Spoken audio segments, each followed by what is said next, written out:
We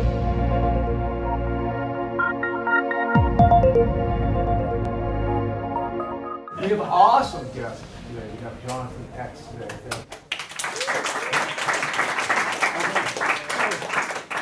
So we had a very democratic election for officers. The nominations came in and I elected them. Thank you. And Tamika Davis is our chairperson for the semester. And our vice president is back there at the camera, Tiffany Root. So thank you.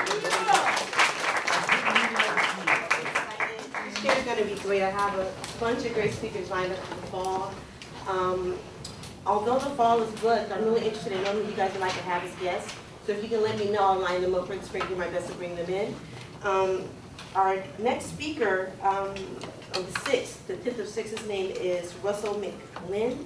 He's an ABC News cameraman and an electronic news gathering technician, so he's going to be really interesting. But for today, we have Jonathan X. Jonathan X has directed and produced for Fox, HBO, and BET, just to name a few. A lot of our students have had the pleasure of working with him, where he served as a director of our video taping of the PCC commencement. So let's welcome Jonathan X. All right, thank you. All right, thank you. Happy to be back again and be here for, I think, last year was my first time. So just full disclosure, I failed public speaking in college, so because I ramble and the king of non sequiturs, et cetera, et cetera. So first of all, my name is Jonathan. I'm a freelance director. Been out here since 1987 as a freelancer. Started off as a technical director here in Los Angeles market, and then about 10 years ago transitioned to more producer-director opportunities. So I'm going to approach this conversation from the point of a freelancer. The last full-time job I had was in 1987. Ever since then, I've been freelancing. So that's going to be my point of view, my perspective, and most of you will probably end up being freelancers in your career also, which is not a bad thing because you work with a variety of people. So before I start, I'd like to ask, how many in the room would like to work on the technical side of things, and how many would like to work on the producing side? So how many for the technical arts? You know, camera, audio, sound, things of that nature, graphics, design, 3D modeling, etc. Okay, now how many is going to be on the producer side of the thing? Directors, producers, content creators, line producers. So the key is the two worlds. They have this term called, you know, above the line, below the line, which personally I hate because I really feel that we work in a collaborative industry. I mean, it's really a team effort as far as creating projects and working together. So what I would like for you to do as far as being students is to look around and find the people who want to be technical people, who want to be producing people, and start developing working relationships. In other words, if you're a writer, find a producer, submit your short stories. If you know a cinematographer who's working on being a DP, you know actors in the drama department, you know somebody who's into fashion and wardrobe, you know another person that's into sound, start putting together your little collective and start creating projects now. Because as the years have progressed, technology has made it easier for independents to create projects, and that's what you need to start doing now. If you want to be a director, call yourself the director. If you want to be a writer, call yourself a writer. Want to be a DP, cinematographer, call yourself that. Graphic designer, do that. Start working together, create projects. Now, if the opportunity presents itself where you find a good writer and you have a little short story, you find a DP actor, go ahead and put the project together. You know, shoot it, edit, produce it, direct it, and release it for yourself. And then you start getting used to that pattern of working, like it says, in a collaborative industry. It also will lend yourself to learning how to work in a group environment, because that's very, very important. The dynamics between personalities, the dynamics between, you know, well, I think it should go left, well, I think it should go right. You learn how to compromise, you learn how to, you know, work your vision, but at the same time work with other people to execute and create that object that you're doing. Now, for producers, I strongly suggest that you learn as much as you can about the technical side, so you know what kind of resources you have to execute and create the vision that you have for a project. And for the people that are on the technical side, I say embrace the technology, embrace the changes, stay on top of the software upgrades and the way things are changing in your industry. Because like for me, when I was little, I had a little 3-inch reel-to-reel, and then went on to the Polaroid swinger camera. And of course now, fast forward all these years later, you have, you know, HD flip phones, you know, HD flip cams. You have all this, I would say if you're a Mac person, you know the Adobe package of software, things that cost $100,000, $200,000, $300,000 15, 20 years ago. Now you can do great editing, great compositing, great layering, all on your MacBook Pro. You have small individual cameras that shoot HD now. You can shoot, edit, do soundtrack work, do compositing, color grading, all this on your laptop. So really, as far as creating content for yourself and creating content that you want to share and building up your resume, building up your reel, it's really in the hands of the independent producers, directors, and creators. There's really no limit for your opportunities right now to start producing now. Now, as far as your time in school, work with the resources that you have access to, because everything that you have access to now in school is relative to the equipment that you'll find on the freelance marketplace. Anywhere from patching to color correction to digital workflow to type of hard drives, basic tape-based playback, sound, audio, and of course for producers is identifying, writing, script, performances, the business side of things of line producers of doing budgets, et cetera, et cetera. So while you have opportunity to play with your equipment, I strongly suggest you play as much as you can, experiment as much as you can. Try to break out of your comfort zone, because we all have a tendency to find certain patterns that we like to repeat over and over and over again because it works for us.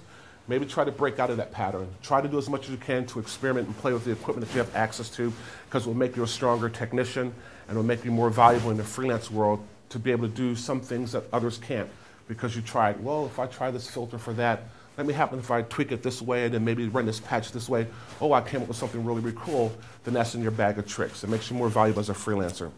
I've talked about the process of collaboration. That's very, very important. I cannot stress that enough.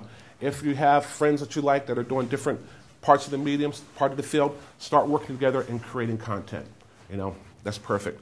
On a personal note, as far as your time in school, the best part about college is broadening your horizon, both political, socially, religious, spiritually, whatever you want to do. Because I find that when you're analyzing scripts, you're analyzing performances, you have more things to draw upon, not only your personal experiences as a writer, director, or content creator or technician, but you have a greater vision to see beyond this. So take that time and challenge yourself that way also. I'm going to talk a little bit about the digital footprint, and that's all of us do social networking, be it Twitter, Facebook, this, and all that. Now, I use the term YouTube, but that's kind of like Xerox now for file sharing, that term. When you start creating your little team of creators to do projects, then eventually you're going to say, okay, this is XYZ company. That's our little group there. And then you start doing these projects in the collaborative industry, working together. You might not be able to pay everybody, but you say, okay, the finished product, I'm going to give you a copy so you can use it for your reel as a DP. You get a copy to use it on your reel for your sound work. You get a copy to market yourself for fashion, wardrobe design. You get to market yourself as a writer, whatever. So that's part of working together, creating that digital footprint, and start promoting your work, building up your website with clips, examples of your work. You start to put it out there to try to draw traffic, because the biggest thing now is how do you monetize the digital world?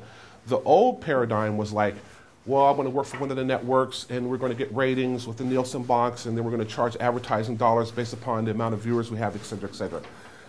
That still exists, but in a lot of ways it's kind of dead, almost like the record industry failed to stay on top of the CD and the cost overruns, and then all of a sudden, Napster and file sharing, and now you have independent artists, musicians who don't have a record label, but yet they can sell out small venues. They sell all their stuff on iTunes. They've created content with their music. They have to be good. They have to have a great product. But as far as the control being in the hands of the artist, in terms of television and film, it's in your control. So you create a short film. So you use social networking to market it. So you start getting traffic to your website. People start looking at your stuff. Maybe it goes viral, maybe it doesn't. But you start building up that foundation.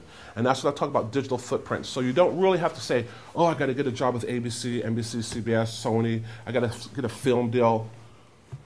Can you be successful without that? Absolutely. I'm a firm believer that today the independent artists and content creators are in so much control of their future and destiny as far as the type of work they do. Now, it has to be good. You have to work on your craft. You have to work on your skill set.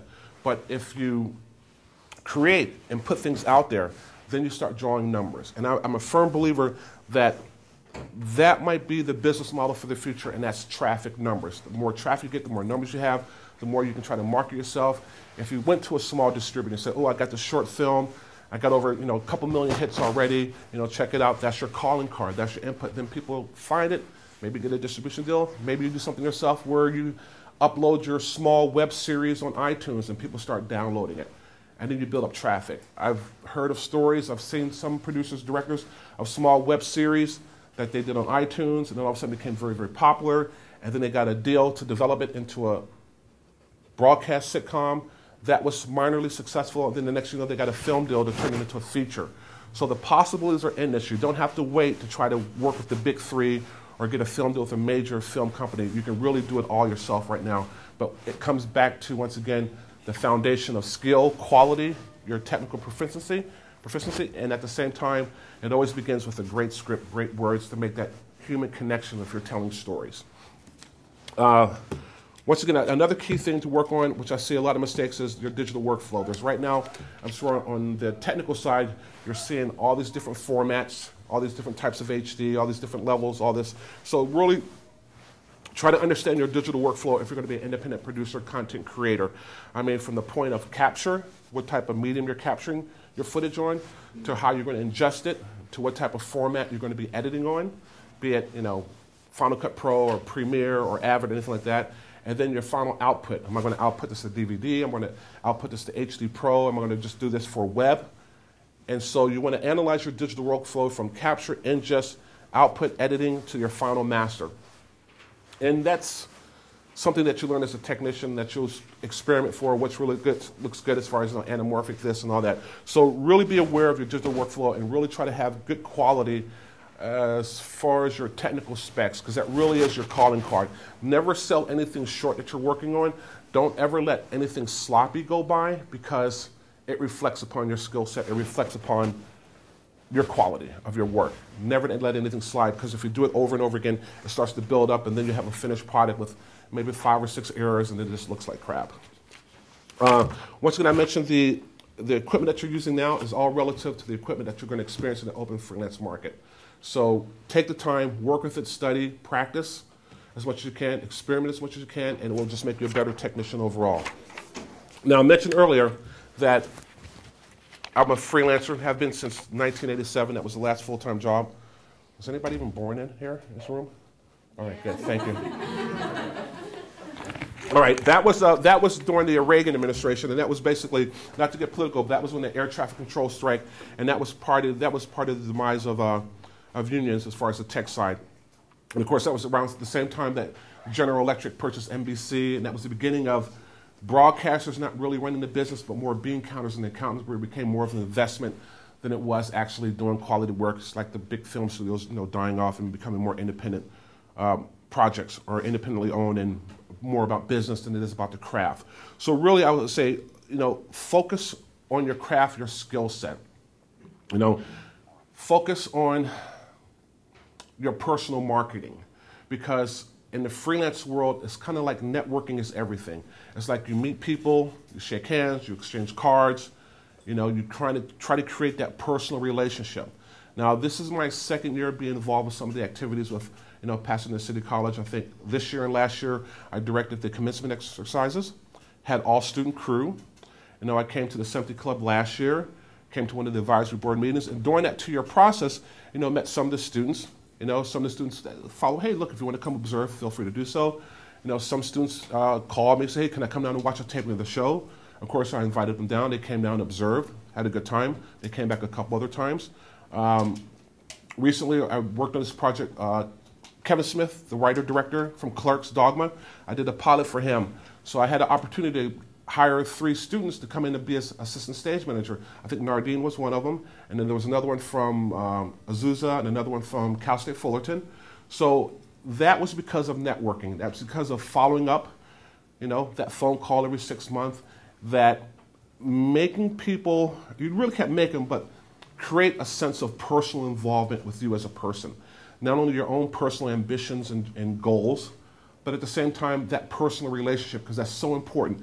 Now, issues of, ageism and racism and sexism and all those other isms do play a little bit, but very, very little. The best advice I can give to you is, if you ever come across somebody like that, that's kind of standing in your way and you feel someone uncomfortable, whatever you do, don't stop. Don't stay in your place. Don't freeze up. Don't dwell on it. Go to the left, to the right, above, below, or through, but never just stay put. Just keep moving forward. You're going to run into two types of people. Some that are keep everything close to the vest because there might be a little bit of insecurity in their own skill set, and other people who are willing to share. You'll find mentors, people that you can tap into that might be in the same field that you want to be into, that you can talk to, and they'll share information for you. And then you share back, and you pay it backwards when you have opportunity to help someone else coming up through the ranks. So networking is really, really important in the freelance marketplace. And once again, I have to stress that when you get that first opportunity, be it as a PA or a BA, whatever it may be, that entry-level position, maximize every opportunity that you have, no matter how crappy the task might be. If you have to get coffee, then be the best at getting coffee. If you got to Xerox scripts, then do it the best. You know, make yourself available, be open, listen. Now, one of the key things as far as freelance, excuse my language, but number one rule is don't shit where you eat. Don't get involved in office politics. Don't get involved in gossip. Don't do anything like that at all. Just stay neutral and just stay with your tasks because it's a small, incestuous business.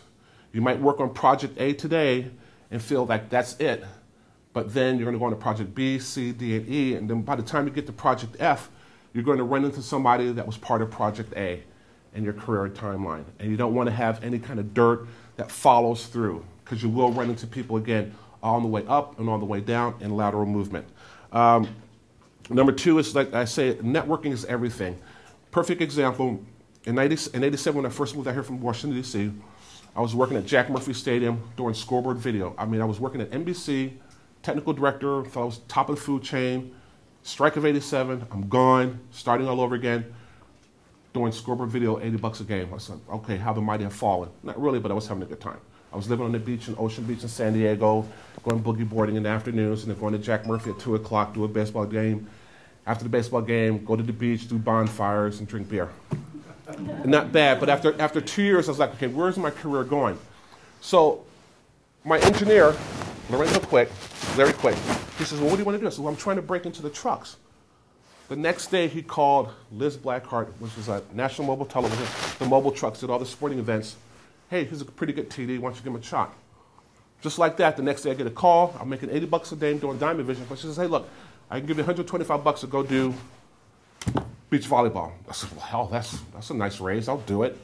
And that was the beginning. So after 2 years of sitting out bins and bins of paper and resumes and calling and not really making anywhere, it took one phone call from a coworker to somebody else to hook me up, and then all of a sudden I go from scoreboard video at Jack Murphy Stadium to actually working in the trucks.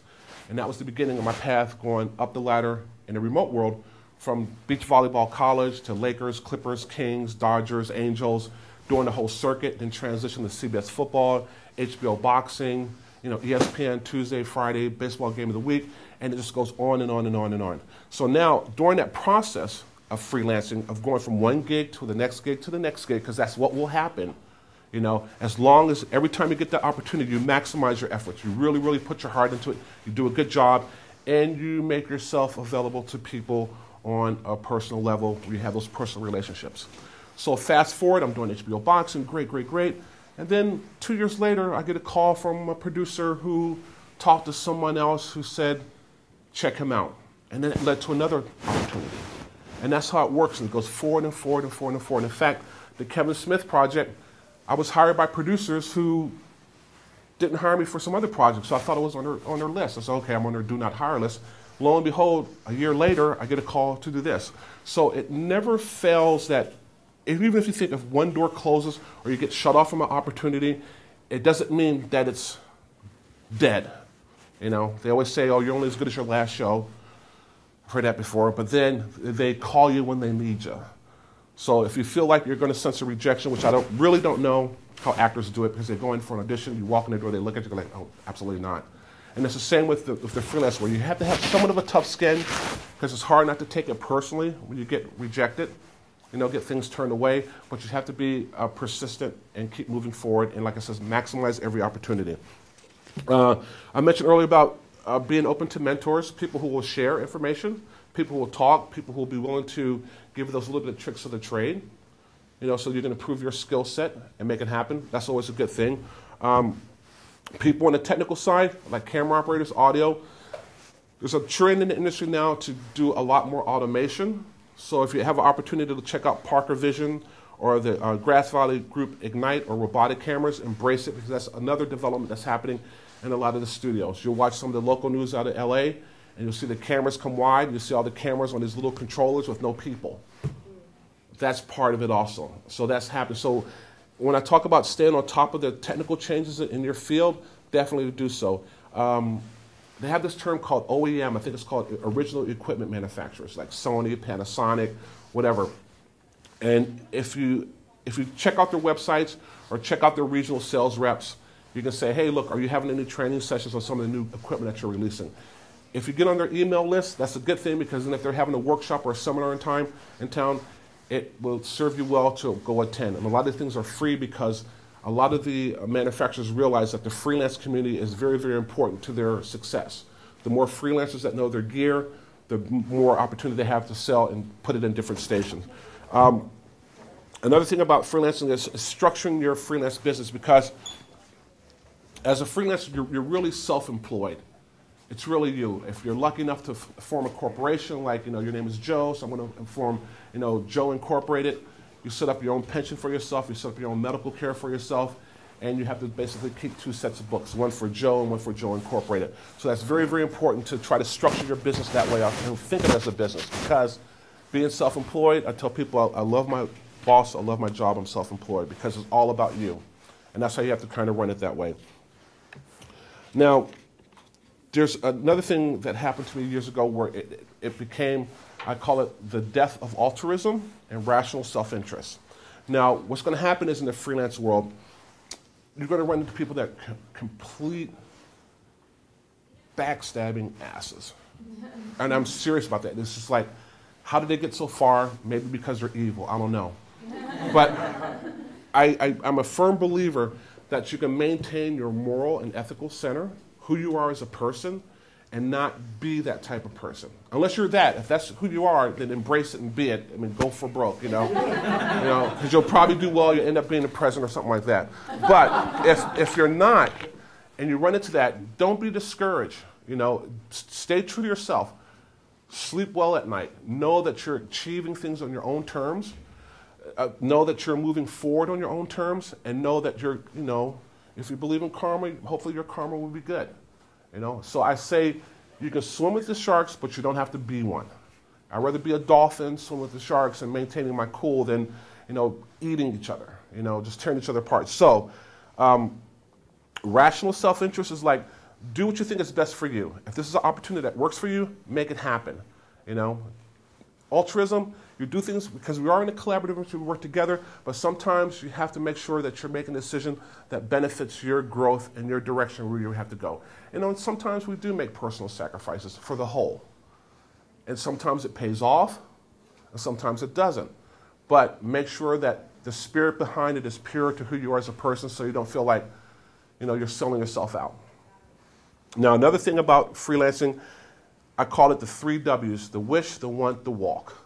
And I kind of carry that with me when I negotiate. The wish is, oh God, I hope they pay me $100,000 for this job. The want is, I'll take $5,000. The walk is $100, right? So I'm not taking it for $100, but I'll take it $5,000, but I wish they paid me $100,000. So that wish, want, walk really will help you sometimes when you're in the mind negotiating. Now in the beginning, you're going to take everything.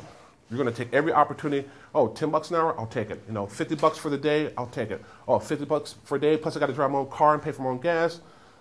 Okay, I'll take it because I need that opportunity. Because that's part of the networking, that's part of meeting people, that's part of when you're on site for that job, you see the staff list over there, and then, okay, during the term, you take the staff list, and you put it in your folder, because there you have all the names of all the executives, all the phone numbers, all the email addresses, all that, and you kind of save that, and you start building up your little log of data.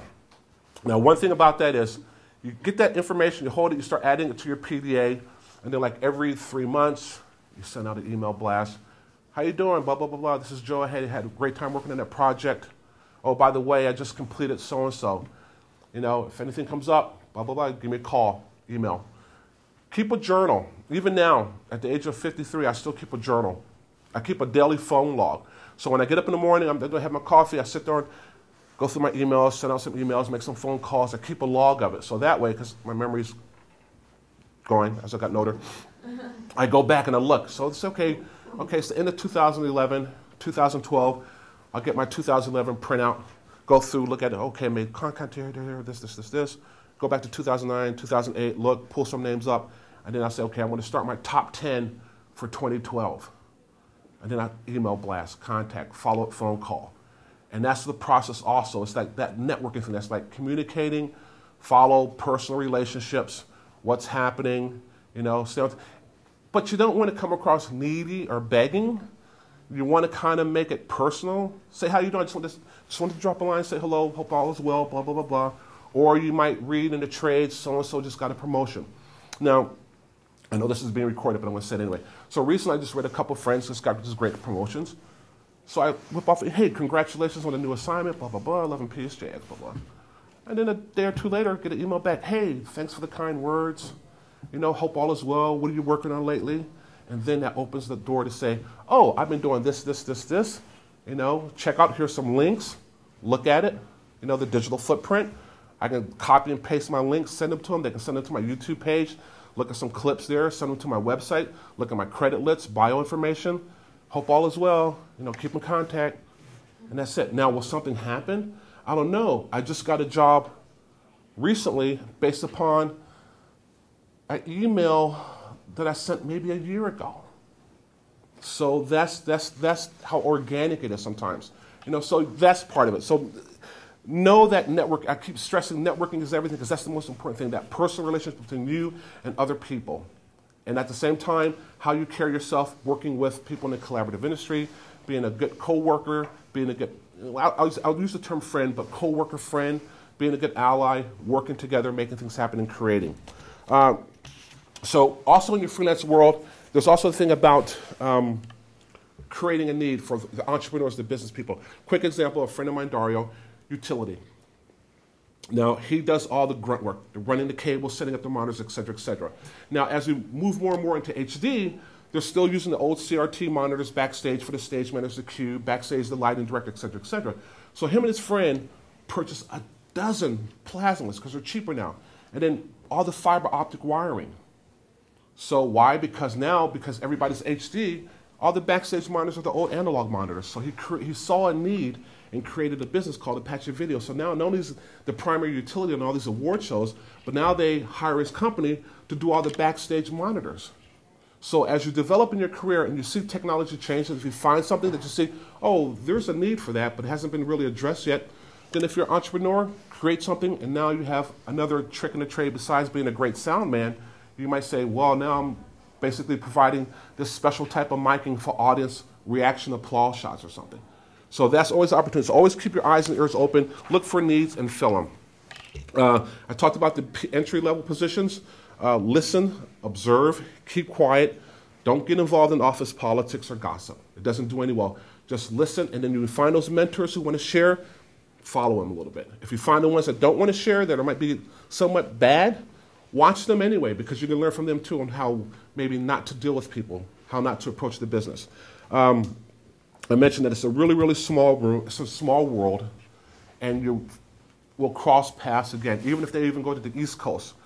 I have friends on the East Coast that I work with on the West Coast, or work with in the Midwest, and that will happen that way also. So it's about creating personal relationships.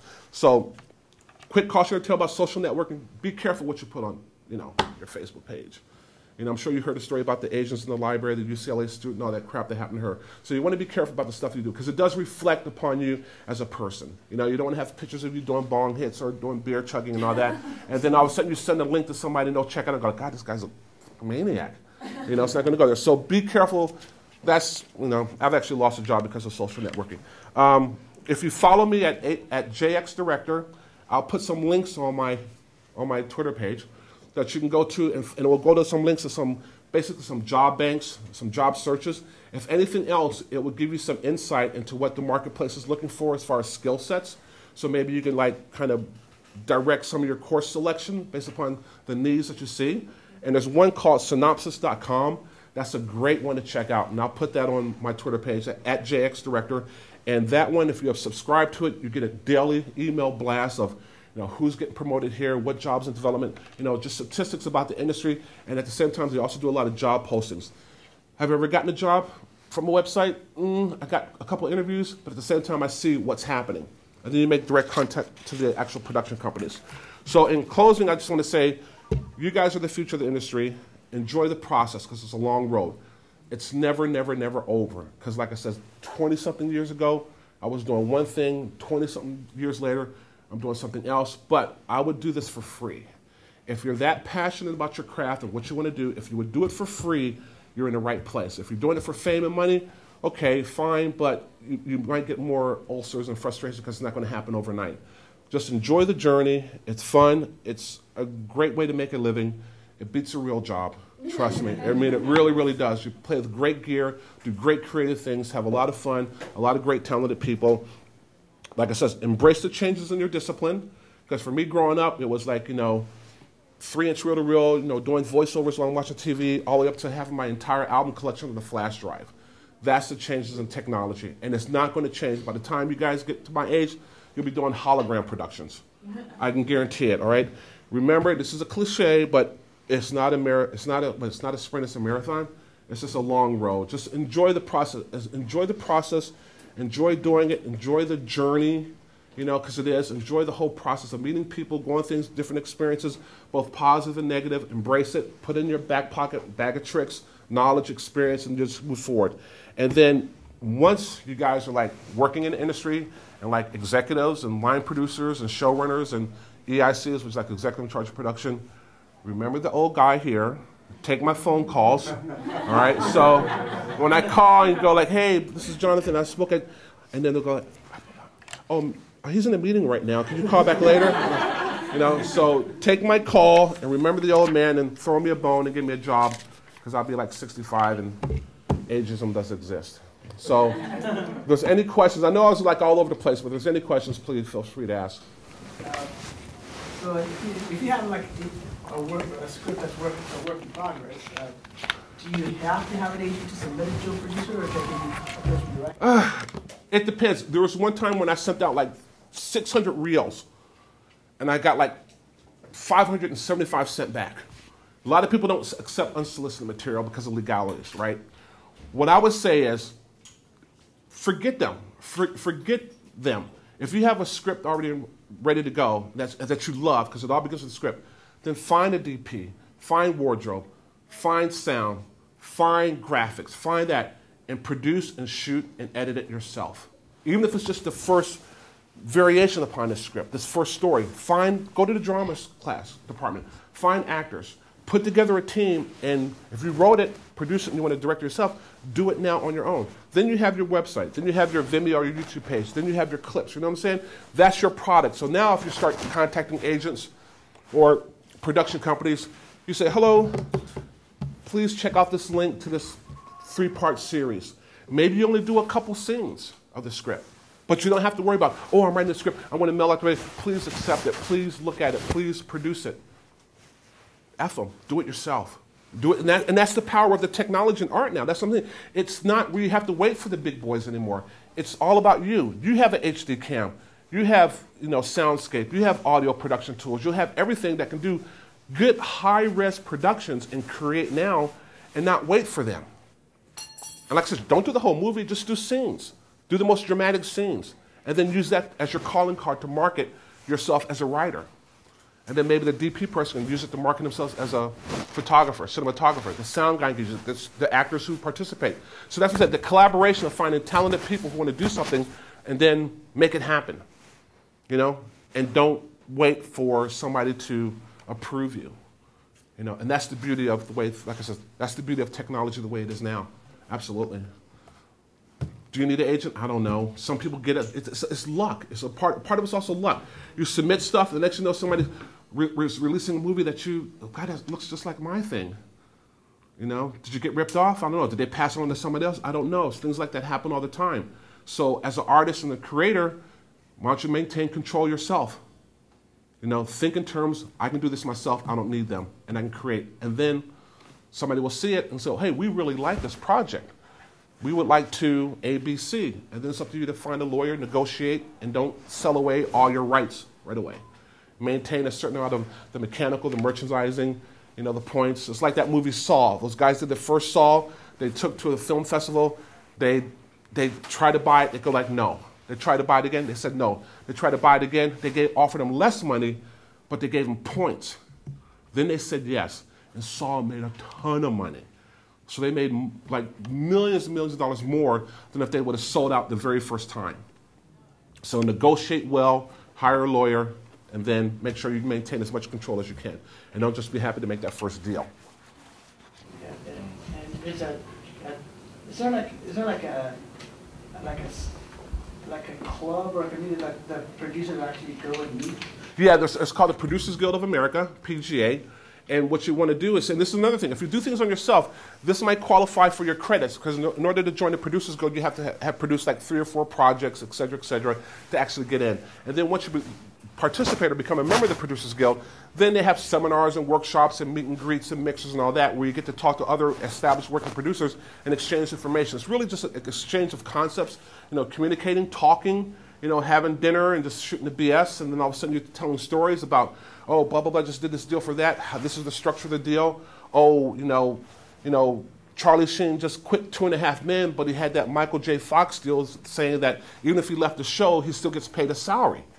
You know, I would have never thought about that, but hearing somebody else talk about it, I'm like, oh my God, maybe if I'm in that position, I'll try to negotiate that deal myself. So really it's like, information is power, and sharing information is very, very important depending on what path you want to go to. So if you're in the tech side, you end up getting an IBW, NABIT, IATSE, fine. But if you're going to be in the unions, and some of the assignments you might have to be in the union, it helps if you participate. It only helps what you put into it. If you're in a DGA, and yet you never go to any of the mixers, you never go to any of the workshops, you never go into seminars, then why are you doing it? Because there's a wealth of information, there's a wealth of talent, there's a wealth of just experience that sometimes the guys will talk about.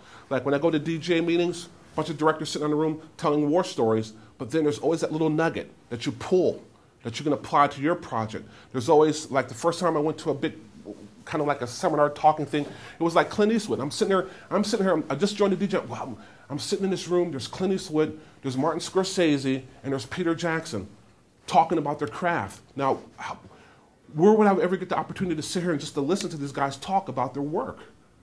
So if you're going to join the unions, participate in the activities. Producers Guild, participate. Directors Guild, participate. Writers Guild, participate.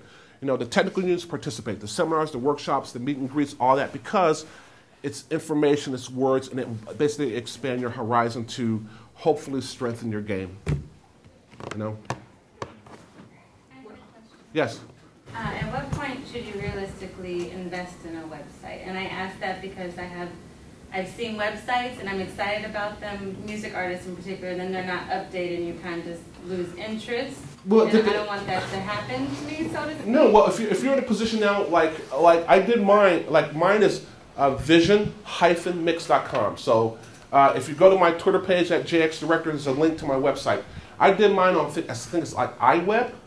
And so I get credits, I update my credits, I get some links I put on there, bio information, some letters of recommendation, whatever it may be. So if you can control your digital footprint, which is better than subcontracting it out and then paying somebody, but if you have the skill set, and iWeb is pretty easy to design and build your website and your presence, then do it right away. As the moment you start trying to make contact with people, look for jobs or submit your work or bring attention to you, you know, just that quick paragraph, sincerely, you know, here's a link to, you know, clips.